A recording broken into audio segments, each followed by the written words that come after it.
Ground zero से ground zero तक ABP news आपको पाकिस्तान से आए आतंकी मोहम्मद नावेद के भागने से लेकर पकड़े जाने तक के रास्ते की पूरी कहानी बताएगा।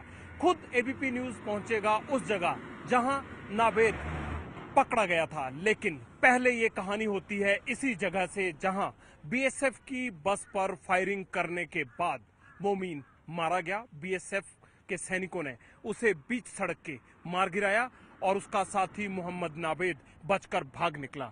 मोहम्मद नावेद इसी पहाड़ी रास्ते से भागा था और पहाड़ी रास्ते को तय करता हुआ कैसे पथरीले नाले और जंगलों से वो चिरडी गांव तक पहुंचा, एबीपी न्यूज आपको वहां तक लेकर जाएगा। हम आपको दिखाएंगे उस ग्राउंड जीरो की रिपोर्ट जहां नावेद पकड़ा गया और मिलवाएंगे उन लोगों से भी जो लोग उसने रास्ते में बंधक बनाए थे। उन दोनों बहादुर लोगों से भी मिलवाएंगे जिन्होंने नावेद को पकड़ा था। इस सफर में एबीपी न्यूज आपको आतंकी के रास्ते का पल पल का हाल बताएगा।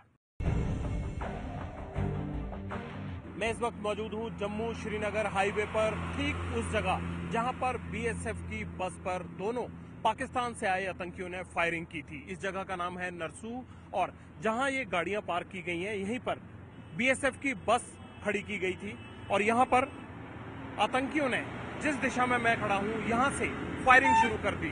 दोनों आतंकियों ने यहां से फायरिंग की और बीएसएफ की गाड़ी सड़क के उस तरफ से पार्क थी, वहां से उन्होंने आतंकियों पर फायरिंग शुरू की।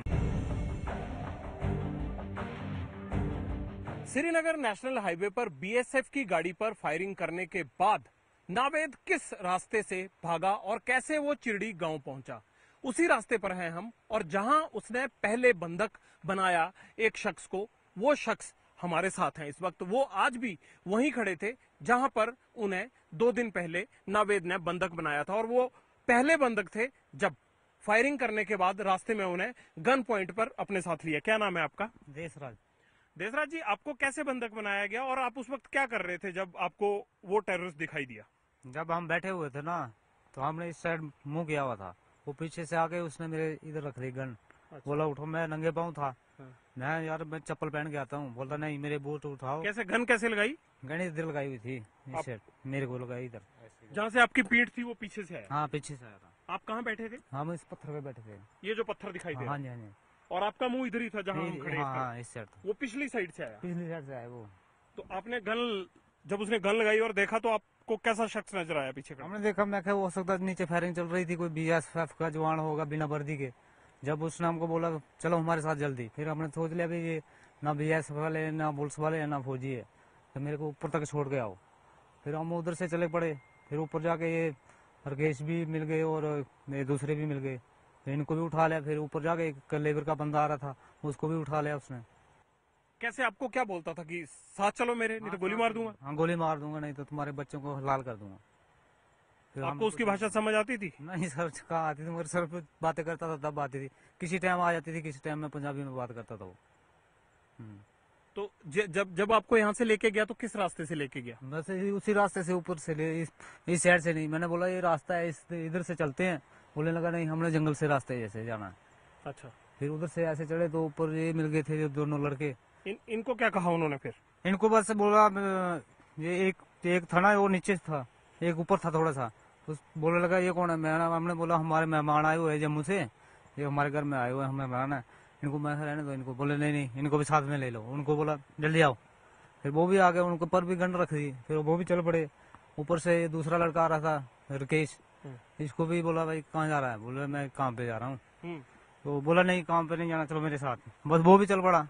फिर जाते जाते दूर भी गए, 1 किलोमीटर 1.5 किलोमीटर। फिर एक ऊपर से आ रहा था काम पर बंदा, उसको भी ले लिया उसने साथ में। तो फिर चलते रहे हम, फिर ऊपर जाके बैठ गए थे। विक्रम, लेकिन ये जज्बा, ये हिम्मत आई कैसे और कैसे नावेद तुम्हें दिखाई दिया? वो लम्हा याद करो जब तुमने पहली बार नावेद को देखा। वो कैसे खड़ा था, चल रहा था, कौन उसके साथ थे, आपको शक कैसे हुआ? सर उसके साथ 2 बंदे उसने गिरफ्तार कर रखे थे, उसके पास गन थी। मैंने भी सोचा कि ये ऐसे ही आम बंदा होगा या पुलिस वाला है, लेकिन उसके बुट्टों से मैंने शूज से पहचाना उसको कि ये नहीं है, अहमद नहीं है, ये मिलिटेंस है। तो तब तक इसने मेरे को इशारा किया कि इधर आ। मैं गया उसके पास, बिना डरे हुए गया मैं उसके पास। क्या कर रहे थे आप उस वक्त? तो मैं टहल रहा था वहाँ पे। मैं वैसे भी जम्मू जम्मू जाना था मैंने उस दिन। ऐसा टहलते गया तो कहता इधर पास मेरे। मैं गया उसके पास, मैं क्या करना है, चल मेरे साथ। गन के नोक पे उसने कहा कि चल मेरे साथ। मैं कहाँ जा रहा है, चल मेरे को कहीं दूर छोड़। मैं चल ठीक, मैं मारेगा तो नहीं मारूंगा। मैं चलते गए फिर। और वो लोग साथ ही चल रहे थे जिनको बंधक बनाया हाँ था? वो भी मेरे साथ थे। कितने लोग थे वो 2 बंदे थे। धमकी देता था आप लोगों को? हाँ धमकी दे रहा था, ऐसे कह रहा था कि ना चलो कुछ नहीं बोलूंगा, चलो आप कुछ नहीं बोलूंगा, ऐसे कुछ नहीं बोलूंगा आपको। तो थोड़ा चलते आगे मेरे साले साहब ये मिल गए मेरे को। इनको सामने बंदक बना लिया। तो थोड़ा और ऊपर गया तो एक और मिल गया, उसको बंदक बना लिया। उसका टिफिन लोग उसको देख के भागे क्यों नहीं? भागना क्या था, सबको वैसे डरा रहा था कि बोलना मत किसी को, कि अगर किसी को बोलोगे तो हम जान से खत्म कर डालेंगे। वैसे भी डरे हुए थे तो चुप हो गए बेचारे। उसने अपनी AK-47 कंधे में डाली हुई थी आपकी तरफ से? ऐसे पकड़ रखी थी, पूरा पोजीशन में था, पूरा पोजीशन में था वो। कोई पिट्ठू बैग वगैरह था? हाँ एक ही था, पिट्ठू नहीं था, वैसे जैकेट सी पहन रखी थी उसने, जिसमें उसने अपने रखे थे, ग्रेनेड रखे थे, और कुछ नहीं था उसके पास। फिर क्या हुआ? तो चलते गए रास्ते में। इसने कहा मुझे प्यास लगी है, पानी पिलाया उसको हमने, पानी पुनी पिलाया। फिर थोड़ा ऊपर और गया, कोई 3.5 किलोमीटर ऊपर गया तो कहता भूख लगी है मेरे को, प्यास भी लगी है। माँ बैठ करा सेफ जगह होनी चाहिए भाई, जंगल है उधर कुछ नहीं होगा। हम दोनों ने बोला सेफ जंगल है, इधर कुछ नहीं होगा तेरे को, इधर कुछ नहीं आने वाला। उसने फिर हमारी दोनों की बात रखी तो बैठ गया वहाँ पे। उसको खाना खुना खिलाया हमने, पानी शानी पिलाया। खुले में है किसी के घर में? ना जंगल था, ऐसे पेड़ शेड़ थे, उसके नीचे बैठाया था, जंगल था पूरा मगी। वो तो कहता भाई चलो चलते हैं यहाँ आगे। माँ नहीं, फिर साले साहब ने मेरे बोला कि नहीं बैठो यहाँ पे, बढ़िया जगह है, यहाँ कोई नहीं होगा, सेफ हो आप यहाँ पे। उसको फ्लास को बैठाया हमने वहाँ पे। तो ठीक तरीके में तो कुछ 10 मिनट बाद उसने ऐसे ही ऊपर देखी, नजर घुमाई अपनी, तो पीछे से सामने से पुलिस पूरी फोर्स आ रही थी नीचे। तो उसने शुरू में हम दोनों को अटैक करने के लिए उसने गन उठाने की कोशिश की। जैसे गन उठाने की कोशिश की तो तब तक मेरे साले साहब ने उनकी दोनों की बाजू पकड़ ली, तब तक मैंने उसकी गन पकड़ ली। और बाकी जो 3 लोग आपके साथ थे वो कहाँ गए? फिर उसमें से एक फायर जब हुआ तो वो तीनों भाग गए। फायर किससे, उससे ही हुआ या एक्सीडेंटल था? मेरे से निकला, मेरी उंगली से निकला। उसका ट्रिगर मेरे हाथ में था, उसने खींची गन तो ट्रिगर निकल गया मेरे हाथ, मगर दबगी तो निकली गन। तो उसके बाद वो तीनों भाग गए। तो उसके बाद हम 2 बजे उसने बड़ा कोशिश की कि छुड़ा दो मेरे को, छोड़ दो, मैं कुछ नहीं बोलूंगा आपको, मैं भाग जाता हूँ, या गन दो मेरे को, मैं इनको खत्म करूंगा, आपको कुछ नहीं बोलूंगा। लेकिन तब तक आपको ये पता लग गया था उसकी बातचीत से या भाषा से कि ये आदमी जम्मू कश्मीर का नहीं है, ये पाकिस्तान का है? वो तो लगता है सर, वो ऐसे ही वो हिंदी बोल रहा था या उर्दू में थोड़ी सी बात कर रहा था, ना पंजाबी बोल रहा था ना डोगरी बोल रहा था, हिंदी बोल रहा था बस टोटली। तो लग तो गया था पता कि ये पाकिस्तान। उसने कहा भी था मैं पाकिस्तान से आया हूँ, उसने बोला हमको पाकिस्तान था।